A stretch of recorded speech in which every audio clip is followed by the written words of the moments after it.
Olá, sejam bem-vindos ao canal. Começando mais um vídeo onde nós iremos tratar o mesmo assunto da semana passada, que é sobre o Rio de Deus.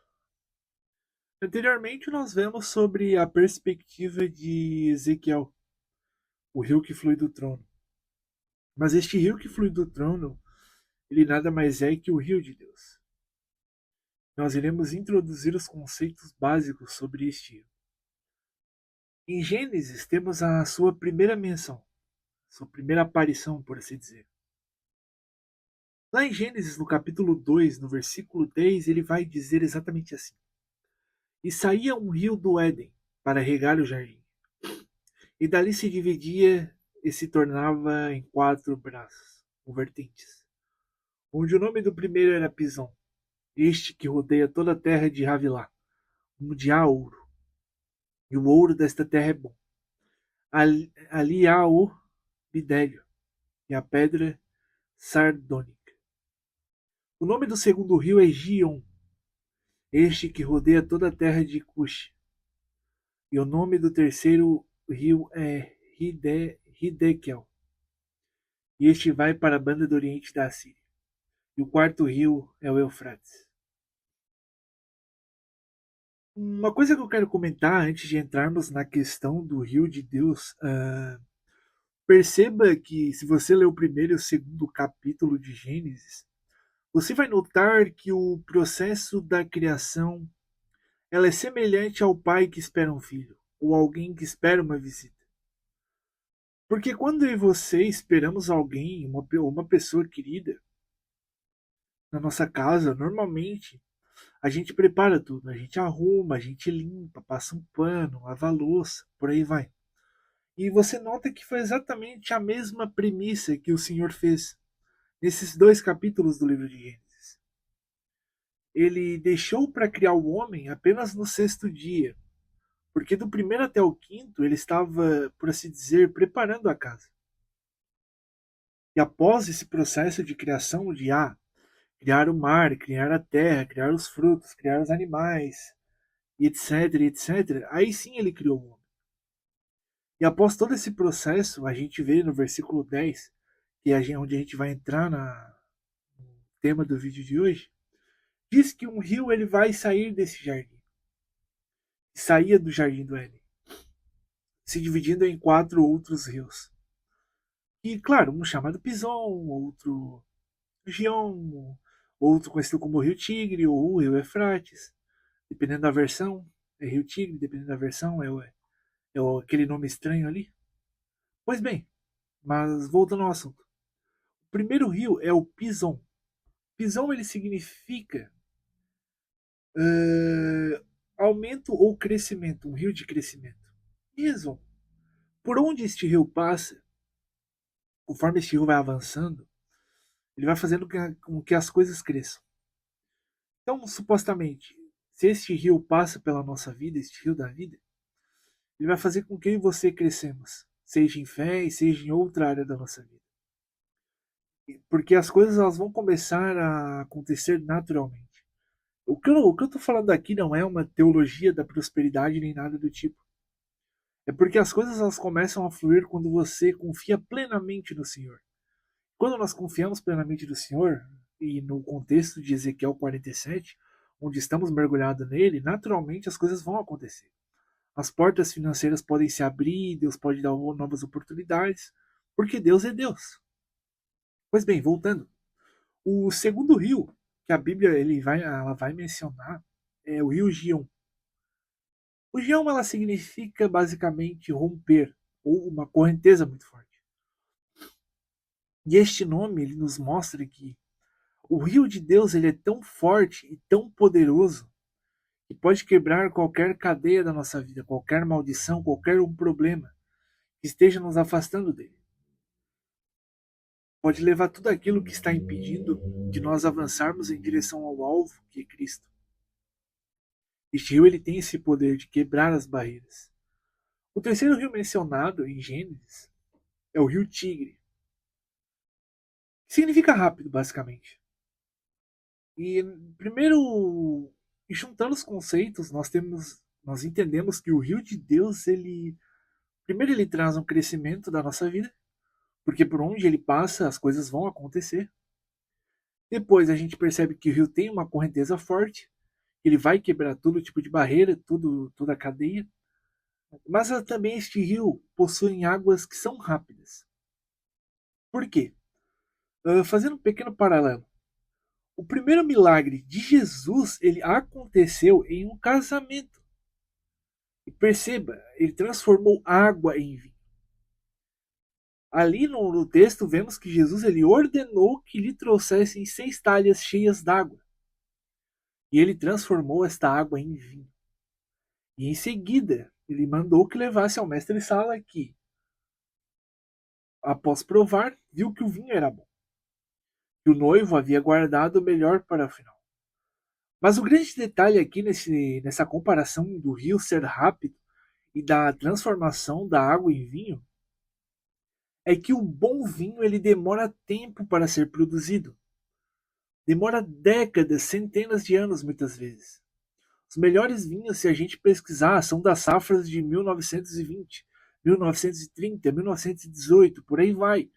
Que estão há décadas, quase um século sendo maturado, sendo fermentado para extrair o melhor sabor.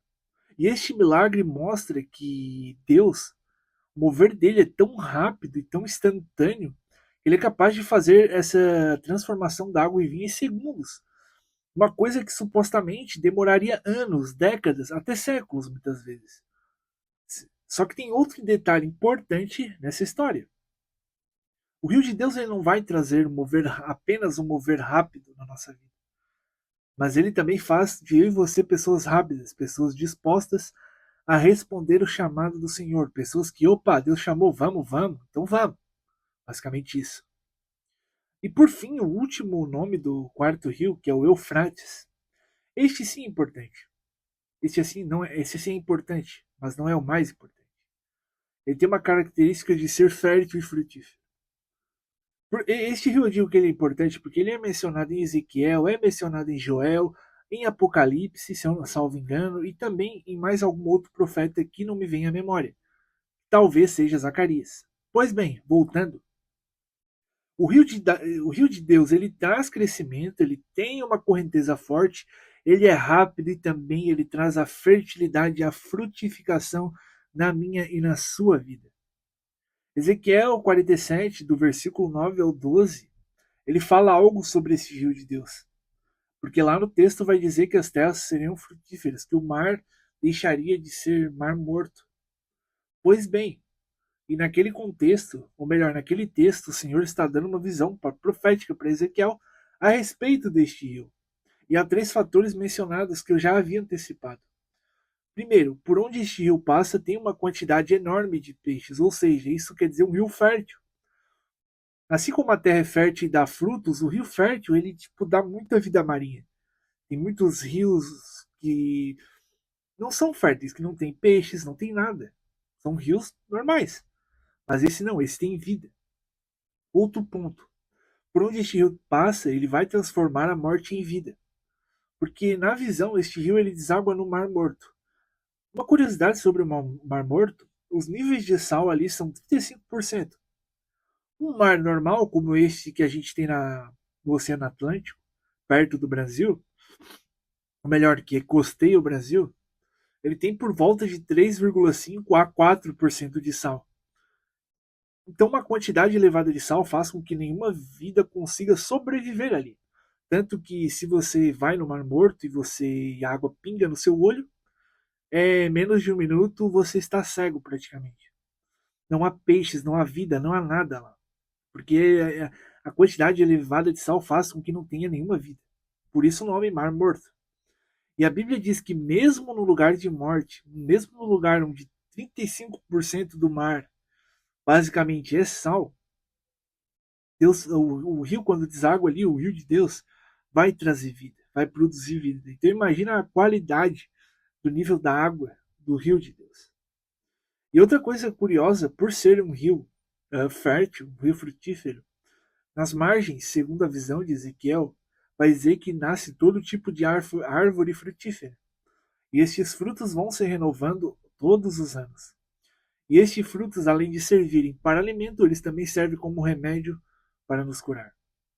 Então, para concluir sobre o rio de Deus, não importa se eu e você estamos no meio do deserto, este rio, deserto metafórico, tipo, um momento da nossa vida que nada dá certo, tudo está frutífero, nada, ou melhor, muitas coisas nos impedem de progredir para o alvo.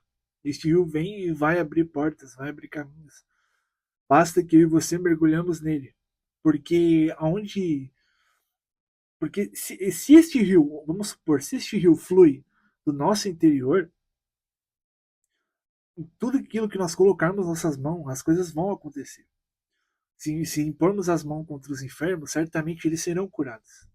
Lá em João 7, 38 ao 39, vai dizer que quem crer em mim, como diz a Escritura, do seu interior fluirão rios de água viva. Isso ele disse com respeito ao Espírito Santo que haviam de receber os que nele crescem. Então, assim, portanto, segundo essa fala de Jesus, se nós permitirmos mergulhar no rio de Deus, este rio pode fluir da minha e da sua vida.